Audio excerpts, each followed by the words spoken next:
If you're running a family law practice and believe that winning cases is enough to keep your clients happy, you're missing a critical blind spot. Most family lawyers I know focus heavily on legal outcomes, fair property division, custody arrangements, and support calcs.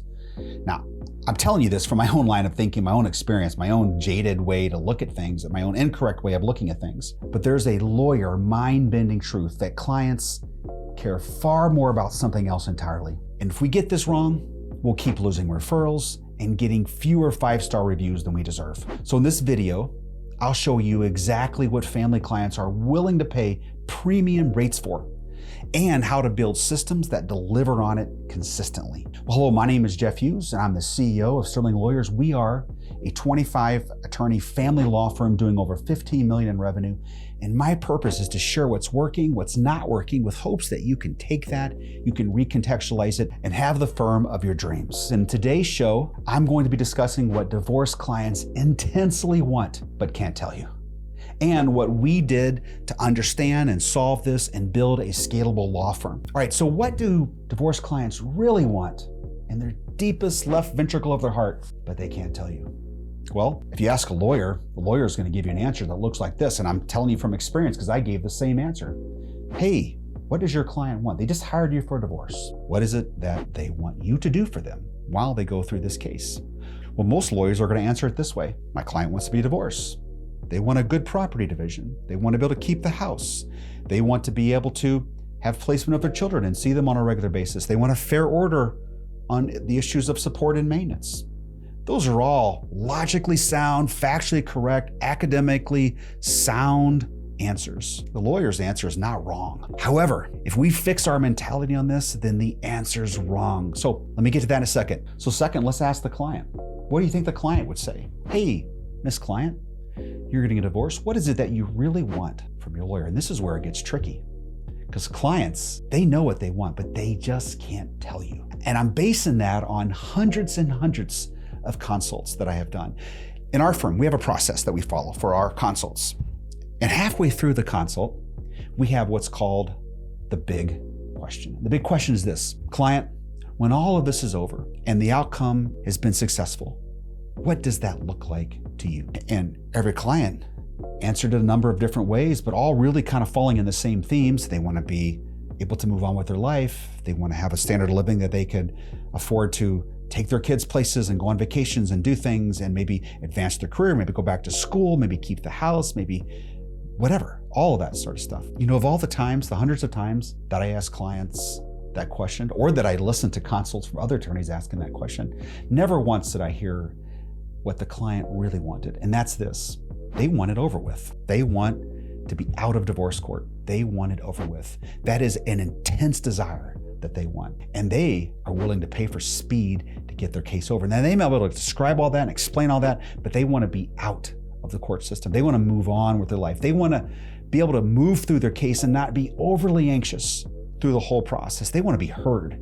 They want the lawyer to listen to them. They want the lawyer to explain things over and over and over. Those are all the things that the clients really want. But I have never once heard a client say that at the onset of the divorce. Now, I've read many reviews where they talked about not getting those things. They basically ignore the legal outcomes and focus on those things. I've seen that hundreds, probably thousands of times at this point. Well, hello, Jeff here. My team and I put out a weekly newsletter designed for family law practitioners to help you grow and build your practice. So if you go to my website at jsterlinghughes.com, that's Hughes, it's jsterlinghughes.com, and subscribe, it would mean the world to me. And what I will do for you there is I will send you weekly content to help you build and grow your practice, as well as news and developments in the greater world of family law. Thank you, and back to the show. So I remember early in my practice, in my first year or two of practice, I had a divorce case with this gentleman, this lawyer in this next town, in a smaller community than mine. I was in a small community. And I remember showing up for the first time and meeting him for the first time, going to his office. We had a settlement conference. I remember showing up and it was a complete disaster. Stuff piled everywhere. And here we are, the four of us, my client, his client, him. We're all sitting around this conference table and there's just like other clients' files laying out. It was a disaster. And to make it worse, he dressed like a complete bum. His shirt was untucked. He didn't have a tie on. He certainly probably hadn't worn a jacket that was had seen the inside of a cleaner ever, like a dry cleaner ever. Didn't wear socks, had on these nasty old salt-caked loafers, because in Wisconsin we get a lot of snow, so we have salt, and it was just a complete disaster. And he wasn't very prepared, didn't know much about the case, wasn't a hard negotiator. And we resolved the case, and I bumped into this gentleman many more times over the years. And I learned that underneath all of that, he was a complete assassin when it came to giving clients what they really, really wanted.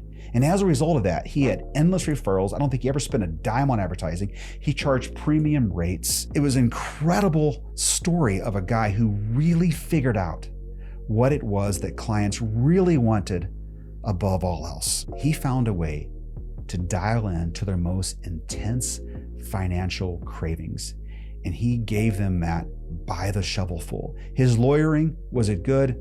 I would probably put it at about a B, okay? It wasn't great. Nothing will knock your socks off.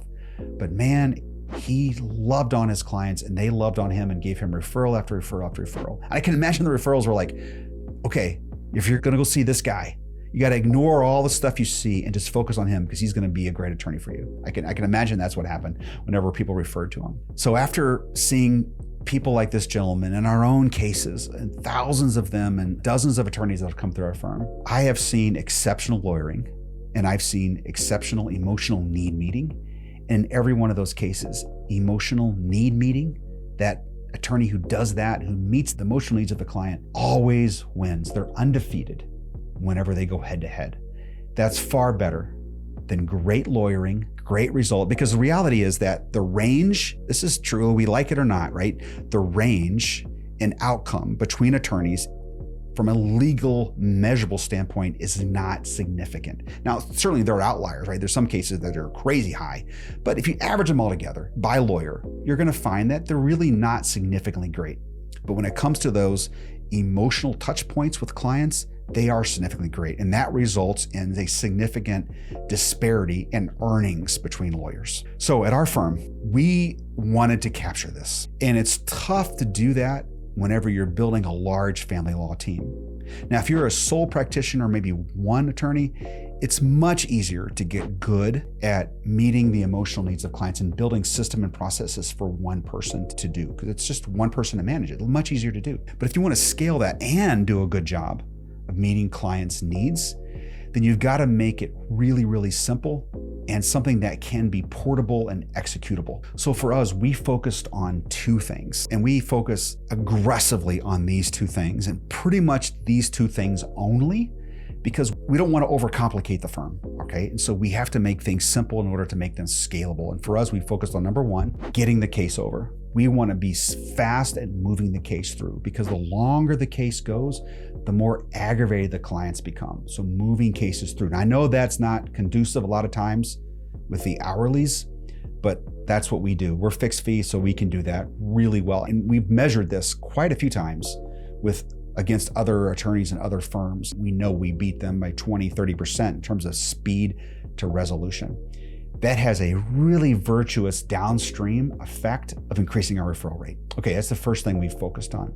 Second is we focused on our communication. We want to be responsive. We want to be proactive as often as we can. So we really talk about that all the time and celebrate that. Communication is everything, and clients want to be communicated with. When you communicate with a client, you are telling them, I care about you, I love you, I want to help you, or some variation of all of that. It's a good feeling to be communicated well with, and there's no such thing.